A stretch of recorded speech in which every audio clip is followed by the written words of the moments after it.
I mean, Can you be more flexible? I had no idea how flexible you you would have have to be be so on this. flexible.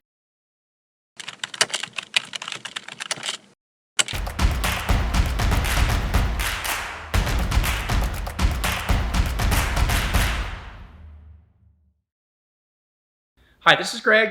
This is Kym. And we are WeeRVee. And today's video is very special because we have been on the road now for 1 year. And so we thought to celebrate this glorious occasion, we would talk about the 10 most important things we've learned over the past year as full-time RVers. Are you ready? I'm ready. We should also mention that you may notice that we're not in an RV right now, or perhaps it's a really fancy RV. Really fancy.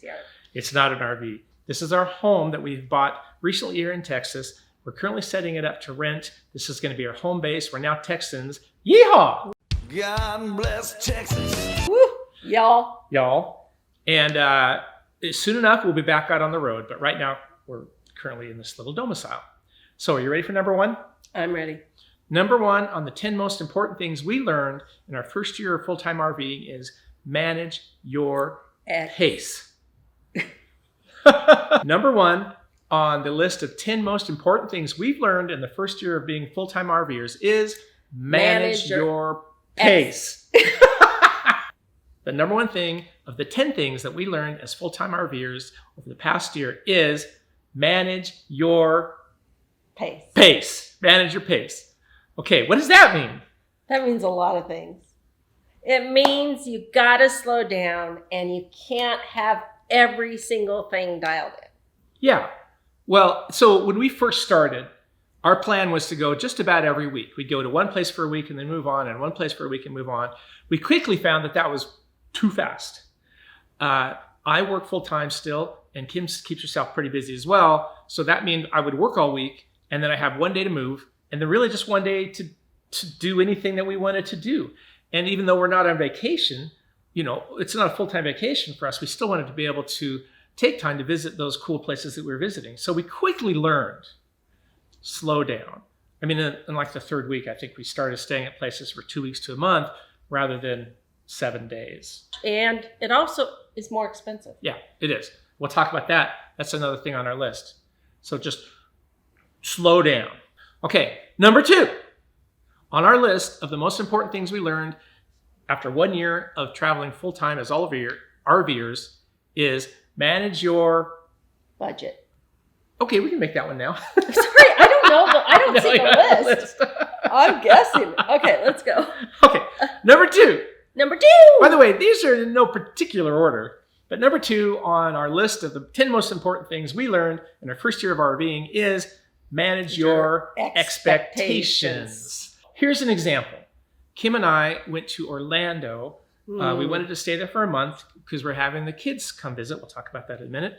The park we went to there was really not very nice. More of a trailer. It's more of a trailer park, and in all due deference to those people that live in trailer parks, you know, it wasn't very well kept. The people there were very nice, but if you just drove in as a vacationer thinking, oh, this is messy and trashy and we don't like this at all, you really wouldn't have enjoyed it. You had to really go into it with the feeling of, oh, well, this is a new experience. And maybe the people are really nice. And it turns out that people were really nice, and we had a really great month at that park. Although we do wish they'd pick up better. Anyway, so yeah, manage your expectations, but also expect to be surprised, because a lot of it's wonderful. Tell me some of the most surprising things that you weren't expecting on this trip. Like one thing that just you went, wow. Tennessee, we brought it up before, but oh my. Yeah. I mean, wow. The whole Gulf Coast we really enjoyed. Yeah. We really liked, we didn't know Biloxi would be so awesome. We didn't know that, I didn't know that there was top sail in the Florida Gulf Coast. Ormond Beach. Oh in my Florida. Gosh. Oh my gosh. The whole state of Michigan. Who knew? So yeah, those are great things that you can expect to be surprised about. Is there's definitely going to be stuff along the way, and be prepared to take it in and be prepared to experience the good and the bad. Yeah. I think we set it up on that. Okay, so number three on the most important things we've learned in the first year of our full-time RV life is watch that budget. We did a lot of homework. We watched so many videos that you guys watch, Happily Ever Hanks, KYD, Changing Lanes. That's just a few. And we were not prepared. No. We had no idea. We're not talking diesel rise during the summer that we all experience. We're talking just daily cost of staying at the parks, destination points we wanted to go, how paying for parking, paying for admission, and paying for souvenirs. It just really, really adds up. Fortunately, we had sufficient funds for what we didn't expect it to be as expensive as it was. And if you are going out with a tight budget, boy, be prepared, because there's a lot of things you're just not thinking of. Things like the cost of gas. Diesel went way up this year. The cost of maintenance on the truck and the trailer. The cost of the RV parks. That was probably the most unexpected thing. You know, you can do a lot of research about how much it costs, but we were thinking it would be like $20 to $30 a night. And it was more like, what, $60 to $80 a night? $60 to $80 a night. And we had no idea how much that changes if you stay weekly or monthly. Yeah. And wow, you really got to take that in consideration. So if there's a destination you really are looking forward to, look at the monthly rates on that, because it's going to save you a lot of money. But like you said, the best thing, get out of vacation mode. Yeah. If you're not full-time and unlimited budget. Hey, if you're retired and you have an unlimited budget, woohoo! We have some tips for you. Yeah, but boy, do we have some tips. But if you're still working and you're managing, and if you're looking for tight friends, budget, yeah. Okay. So number 4 on the top 10 things that we learned in our first year of full-time RVing is plan, but not too much. What do I mean?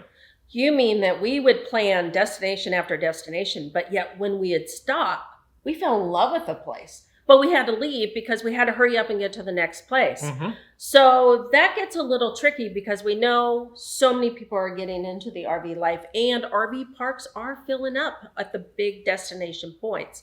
So you do have to manage the expectation, manage the cost, but also be flexible and know that sometimes you just might have to boondock. If something's not available, you have to get to a destination.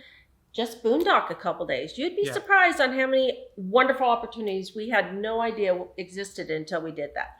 I think the key to our personal success was plan out a few big spots that you got to be to. And honestly, you're going to have to, because the big spots are usually fill up fast. So when we wanted to go to the Keys, Kym booked that like 9 months before the fact? I think so. And we also booked Mackinac Island for July, which everyone said, and boy, that was spot on. If you're going to Mackinac Island, July, and don't manage your expectation on pricing there. Yeah. Well, so when she says Mackinac Island, you don't stay on Mackinac Island because it's an island. Stay in Mackinac City. You stay in Mackinac City and you take the ferry over to the island, but it's Mackinac. It's the northernmost tip of the Michigan mitten.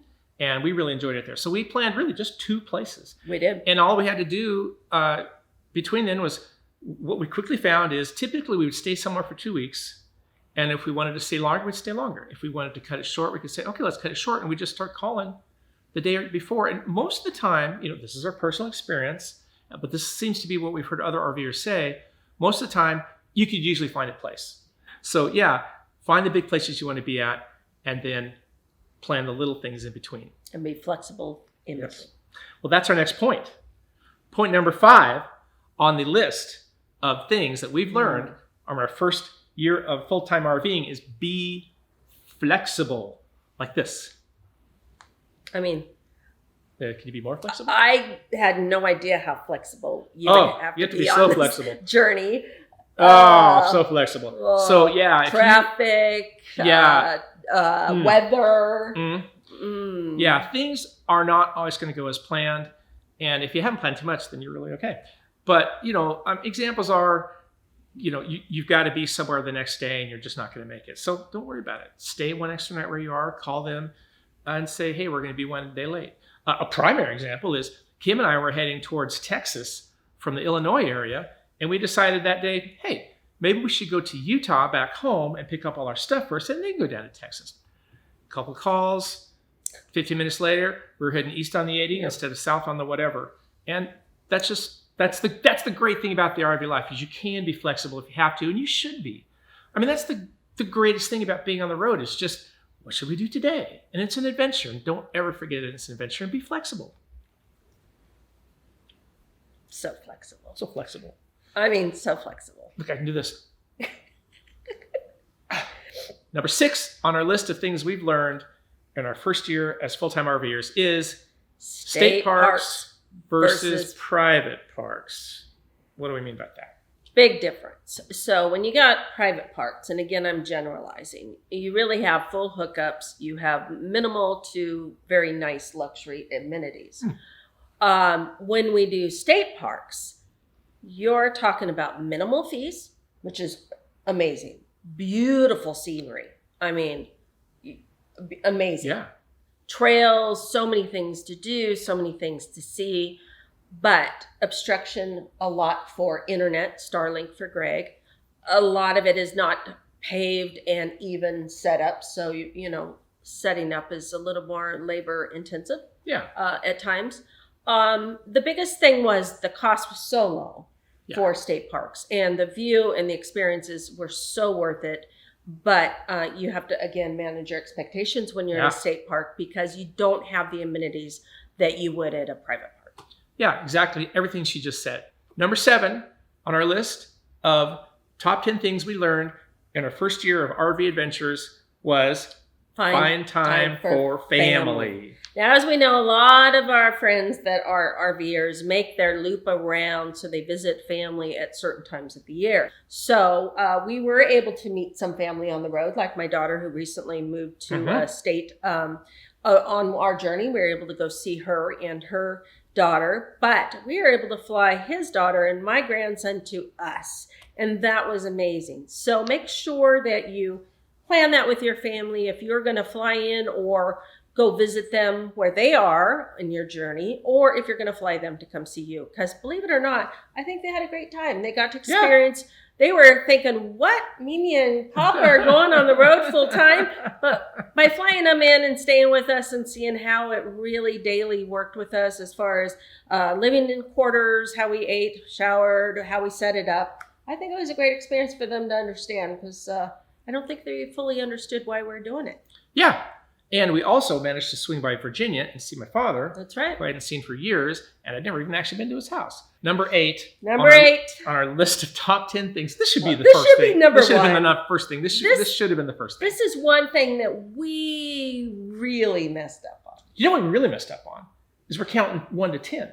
We should have counted 10 to 1. We should have, because this one was bad. Yeah. This one, with all the homework we had to do, we missed the mark on this one. And this one is, can you guess?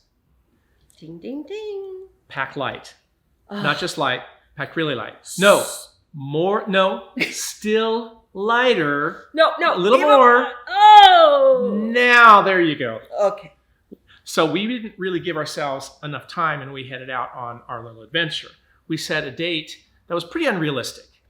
And what we found was at the end, we were just shoving stuff into our trailer. Like, oh, we might not need this. We might need it. We probably need it. Let's shove it in there. And this is a whole nother discussion that could take up a whole nother video. But, your load capacity and your towing capacity and the axle weights and the load capacity of your trailer and the GVRW and the GCVB and the doobies. He's talking all about the weight. But it's just opening cupboards and just shove stuff. Like we have 8 bowls. Why do we need 8 bowls? We have 3 sets of measuring cups. What are we doing? And clothes. Oh, gosh, guys. This is what we wear. T-shirts and flip-flops. And, we're out enjoying time. We don't, besides some certain events to put a little makeup on and a nice blouse, you want to enjoy the journey. I think I had basic clothes. I think I had like 4 pairs of long underwear that you're going to get cold sometimes, and you're just good to be prepared. But you don't need, if you're not traveling to places that are cold, you don't need 4 pairs of long underwear. It's been a year. We're still not cold. It is November, and it's 90 here. We found this out when we came back and unloaded everything here in Texas. We decided we're going to unload everything from the trailer and completely start back from scratch. We pulled out so much stuff that we did not use once. So we didn't even know was in there. Yeah, we didn't even know it was in there. especially clothes and shoes. So we're really excited. When we got here, I was sick. Greg was able to take everything out of the RV. We were able to go through a lot of it. We still have some to go through before we even start putting anything back. It felt so good to purge. It felt so good to just get everything out of that. Right now, our RV is like new. There's nothing in it at all. And when we head out, we're going to know now what we need to do, what we need to take, and we just won't bring extra. It's just not necessary. And it can be honestly dangerous if you're overloading your RV. It can really be a situation. All right. Number 9 on our list of top 10 most important things we learned as 1-year full-time RVers. Take time to prepare before you leave. Okay, we spoke to this a bit before. You can't, depending on a lot of things, is there a reason why you have to leave really fast? Is there really a deadline you have to hit? Give yourself months, not a month.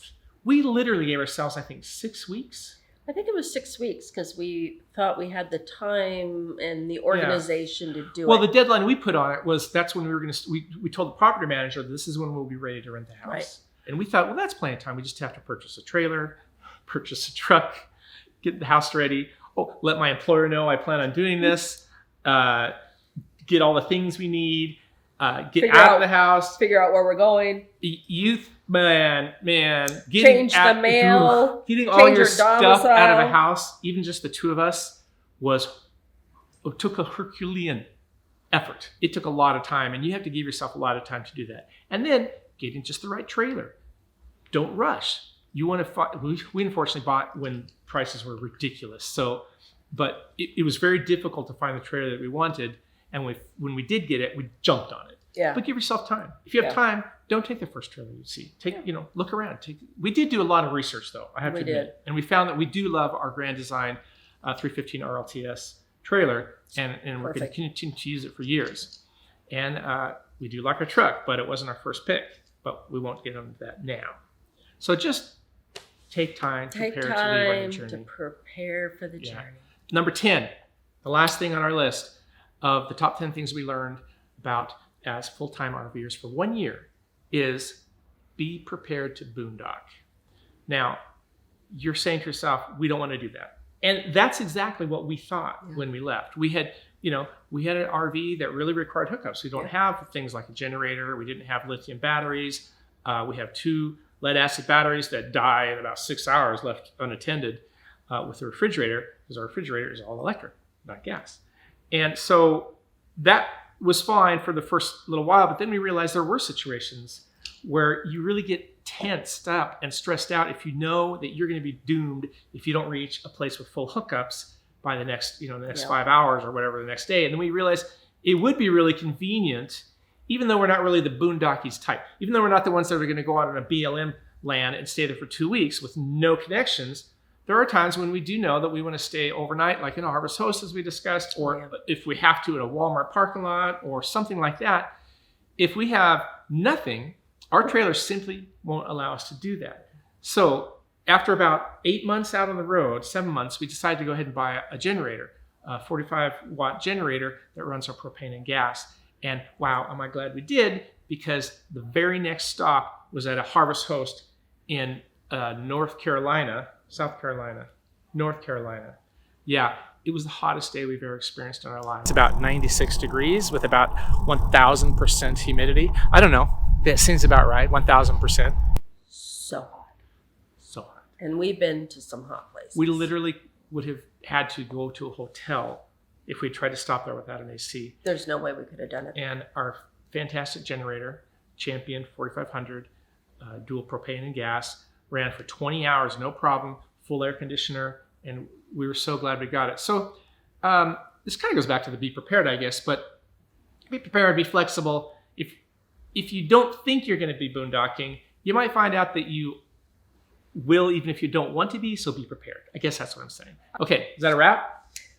I think I'd love to ask you a question. Oh, go ahead. What was one thing that you just didn't see coming? Probably how exhausting moving days can be. I didn't expect moving Greg days does to a be... lot of the legwork on that. Well, Kym does too. We both do. She basically manages the inside and I manage the outside, but just the preparation and then the drive, the 3 hour to 5 hour to 6 hour drive can be exhausting for my 61-year-old self. I would say the big surprise for me is how bad some of those freeways are. I mean, the 10. What is with the 10? No. Worse than the 10 was the road going, I don't recall the name of the freeway, but it goes north in Michigan from the Detroit area all the way up to the North Michigan area. We're heading north on the 23. I don't know if it's an I-23 or Interstate 23 or what. But it's been this for the last hour and a half. Oh, we got to put it down below. I thought we were going to... You can go around that. I was sure we were going to break an axle. I had no idea. Boom, boom, boom. For hours. We're not talking 10 or 15 minutes. We're all used to that. Yeah. Anyways, here's to another year. Another great year. Thank you all for joining us so far on our journey. We can't wait for the We are next year so and to share it with excited. We're everybody. planning it now. Yep. And we can't wait to bring you along. So don't forget to like, subscribe, and ring hit that bell. bing. Bing. Thanks, guys.